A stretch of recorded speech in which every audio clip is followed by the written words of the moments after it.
Hi చెప్పండి. Hi పరిచయం చేయి. మా మమ్మీ డాడీకి అక్కడికి వెళ్ళి పరిచయం చేయి. మా నాన్నగారు మా అమ్మగారు అందరూ హాయ్ చెప్పండి.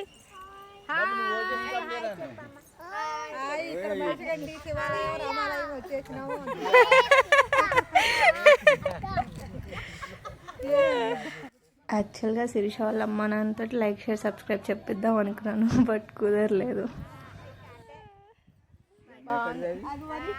చుట్టేసి వద్దామా? నేను original, Sirisha makeup. No makeup guys. Yes it has makeup. No much of makeup. Even makeup వేసుకుంది, మేకప్ కూడా లేదు. మేకప్ అని చెప్తుంది.